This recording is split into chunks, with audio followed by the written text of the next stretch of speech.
दोस्तों नमस्कार। स्वागत है आपका मेरे YouTube चैनल लीगल लवर्स पे।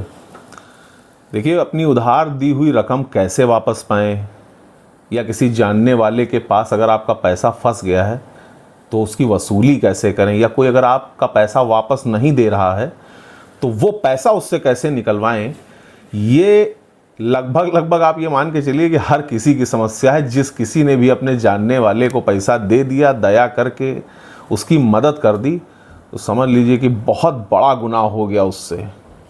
क्योंकि अपना ही दिया हुआ पैसा वापस लेने में नाको चने चबाने पड़ जाते हैं, छींके आ जाती हैं। इसीलिए जो जानकार लोग हैं, अनुभवी लोग हैं, बड़े बूढ़े बुजुर्ग लोग हैं, उन्होंने एक बात कही है कि अगर किसी को पैसा देना तो ये सोच करके उधार पैसा देना कि वो पैसा तुमने कहीं किसी दान खाते में डाल दिया, वो पैसा वापस नहीं मिलना है। और अगर पैसा मांगना तो ये सोच के मांगना कि उसी दिन, उसी पल, उसी क्षण से तुम्हारी और उस व्यक्ति के बीच की मित्रता, रिश्तेदारी, नातेदारी, संबंध, इन सबको तुमने आग लगा दी है। क्योंकि उस दिन के बाद से आपका संबंध उस व्यक्ति से अच्छा रह नहीं जाएगा। ये इस दुनिया की, समाज की बहुत कड़वी सच्चाई है। हर व्यक्ति इस चीज़ से पीड़ित है कि अपना ही पैसा वापस लेने में छींकें आ जाती हैं। तो इस विषय पर व्यवहारिक ज्ञान क्या है, व्यवहारिक नियम क्या है, सामाजिक नियम क्या है, और चूंकि मैं एक लॉयर हूं तो इस विषय पर विधिक उपचार क्या है, कानूनी उपचार क्या है, लीगल रेमेडीज क्या है, इन दोनों के विषय में आज मैं आप लोगों के बीच अपना इस वीडियो को लेकर के आया हूं। और इस विषय पे आज मैं आप लोगों को कुछ जानकारी दूंगा, छोटी मोटी कुछ ट्रिक्स आपको बताऊंगा, जिसके जरिए आप अपने पैसे को सुरक्षित रख सकते हैं। या फिर अगर आपने अपना पैसा किसी को उधार दे ही दिया है, मान लीजिए सपोज करिए किसी मजबूरी में आपने दे दिया, बहुत ज़्यादा कोई प्रेशर आ गया, आपने पैसा दे ही दिया है, तो वो पैसा देने से पहले आपको ऐसे कौन कौन से काम कर लेने चाहिए जिससे आपका वो पैसा सुरक्षित रहे। या अगर वो व्यक्ति आपका पैसा हड़पना चाह रहा है तो 100 बार उसको सोचना पड़े कि हाँ भैया, इसने पूरी व्यवस्था कर रखी है, अगर हमने इसके साथ बेईमानी की तो ये हमको लपेटेगा, रगड़ेगा ज़रूर, मुकदमा भी हो सकता है, FIR हो सकती है। पता लगा 5,000 रुपये हम इसके हड़पें, 5,000 रुपये की रकम है और ये हमको 50,000 रुपये हमारे कचहरी में खर्च करा दे। तो इसके लिए लेकिन पहले से आपको देखिए व्यवस्था बना के रखनी है। तो सबसे पहले बात करते हैं जो व्यवहारिक बात है। तो देखिए, पहला नियम तो ये है, बहुत बेसिक और बड़ा स्पष्ट नियम है कि उधार पैसा किसी को मत दीजिए। आप उसकी मदद कर दीजिए, शरीर से मदद कर दीजिए, कहीं उसके लिए खड़े हो जाइए, उसके लिए दौड़ भाग कर लीजिए, गाड़ी का पेट्रोल जला दीजिए, अपने 2-4 दिन 2-4 रातें बर्बाद कर दीजिए, वो ठीक है। लेकिन भैया पैसा ना उधार देना। और बहुत ज़्यादा अगर है तुम्हारे पास तो पैसा देने के लिए तैयार रहना। देने के लिए मतलब देने के लिए, वापस लेने के लिए नहीं। क्योंकि जो पैसा तुम एक बार दे दोगे, वो पैसा तुमको कटोरा लेकर भी खड़े रहोगे तो आदमी पर्दे और बालकनी के पीछे छुप करके धीरे से एक सुराख में से तुमको देखेगा कि तुम खड़े हो, और मोबाइल भी साइलेंट कर लेगा। और जब तुम गली के बाहर निकल जाओगे तो तीसरे आदमी से पूछेगा फ़ोन करके कि भैया वो जो नीली शर्ट पहन के आया था वो गया कि अभी है। और जब तुम चले जाओगे तब घर से निकलेगा। तो ये स्थिति है।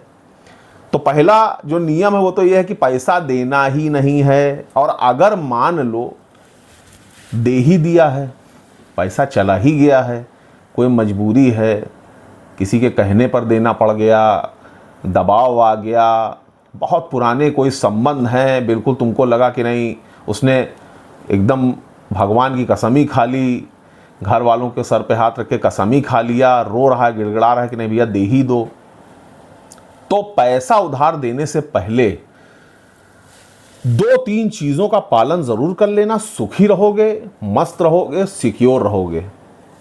आजकल ऑनलाइन ट्रांजैक्शन का ज़माना है।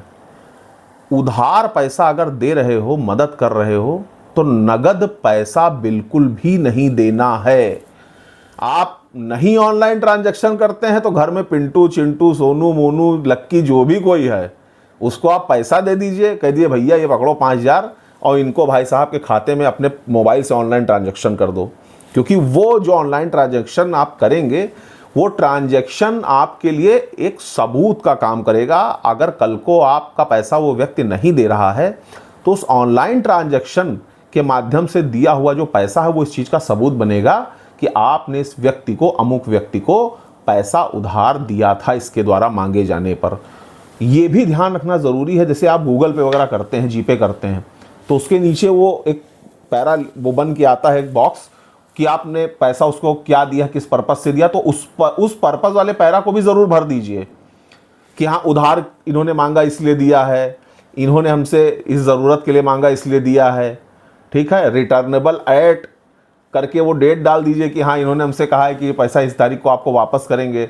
इसमें कोई बुराई नहीं यार, देखो जो आदमी तुमसे पैसा मांगने आएगा उसका दिमाग केवल एक ही चीज़ पर रहेगा कि तुमसे पैसा वो ले कैसे ले, तो उस समय वो बहुत ज़्यादा भावुक रहता है, बहुत ज़्यादा ध्यान नहीं देता, इतना ज़्यादा पीछे पड़ेगा नहीं। कहते तो भैया हम सब ऑनलाइन ही पैसा लेन देन करते हैं यार, अब हमारे पास खाते में पड़ा, नगद तो हम रखे नहीं हैं।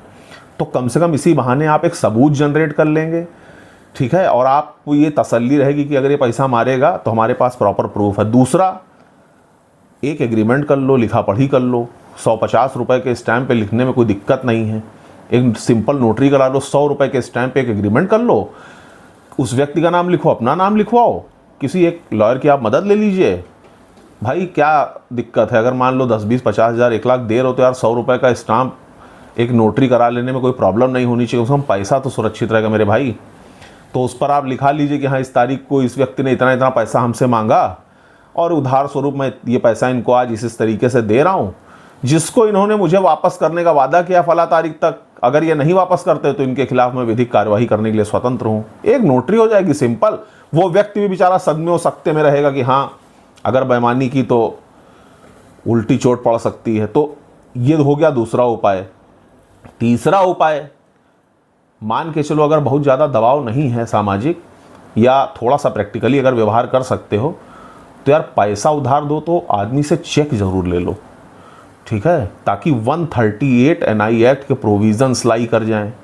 आदमी अगर चेक साइन करके दिए रहेगा तो दबाव में रहेगा, पैसा सुरक्षित रहेगा, रकम सुरक्षित रहेगी तुम्हारी, ठीक है। कम से कम तुम्हारे पास विधिक उपचार तो है कि अगर पैसा वो नहीं दे रहा है तो यार उसके खिलाफ मुकदमा कर सकते हो, धोखाधड़ी, चीटिंग, फ्रॉड का मुकदमा कर सकते हो, 138 NI एक्ट का मुकदमा कर सकते हो, ठीक है, सिविल सूट कर सकते हो, सिविल रिकवरी सूट, उस पर भी मैंने एक वीडियो बनाया है, आप जा करके देख सकते हैं कि अगर मान लीजिए चेक आपके पास नहीं उपलब्ध है या चेक बाउंस होने के बाद भी आप मुकदमा नहीं कर पाए हैं तो आपके पास क्या रेमेडी है, पैसा वापस लेने के लिए, पैसा रिकवर करने के लिए, चीटिंग फ्रॉड की FIR कर सकते हो उस व्यक्ति के खिलाफ। तो ये सारी व्यवस्थाएं आपके पास तब उपलब्ध होंगी जब आप इन 3 पैरामीटर्स का ध्यान रखेंगे। ऑनलाइन ट्रांजैक्शन करना है, ठीक है, चेक उससे ले लेना है, स्टाम्प पे लिखवा लेना है, उससे लिखा पढ़ी कर लेनी है, साइन करा लेना है, ठीक है। बहुत ज़्यादा और थोड़ा सा स्मार्ट वर्क करना चाहो तो यार पैसा लेते देते समय एक छोटी सी फोटो या वीडियो क्लिप भी तुम बनवा लो, और ज़्यादा सुरक्षित हो जाओगे। तो इन चीज़ों का उपयोग अगर आप कर लेंगे तो आप सुरक्षित रहेंगे, आपका पैसा सुरक्षित रहेगा। तो ये जो चीज़ें हैं, इन सारे पैरामीटर्स का उपयोग करिए, डूबी हुई रकम को प्राप्त करने से संबंधित इन पैरामीटर्स को फॉलो करके आप अपने पैसे को सुरक्षित रख सकते हैं। और मैंने तमाम वीडियो इस विषय पर बनाया है कि हाँ आपके पास कौन कौन सी लीगल रेमेडीज़ हैं, विधिक उपचार हैं, तो वो मैंने आपको छोटा मोटा जो उदाहरण था इस वीडियो में भी मैंने आपको बता दिया है कि पैसा अगर आपने ये सारी लिखा पढ़ी कर रखी है तो आपके पास FIR का ऑप्शन खुला है, अगर वो व्यक्ति पैसा नहीं दे रहा है, चेक बाउंसिंग का मुकदमा आप कर सकते हैं, चीटिंग फ्रॉड की FIR कर सकते हैं, सिविल रिकवरी सूट आप कर सकते हैं न्यायालय के माध्यम से, क्योंकि तब आदमी दबाव में रहता है। तो यार ऐसे ही पैसा किसी को नहीं देना है, बिना लिखा पढ़ी के, बिना लीगल सिक्योरिटी के पैसा उधार नहीं देना है, इस चीज़ की कसम खा लीजिए। धन्यवाद।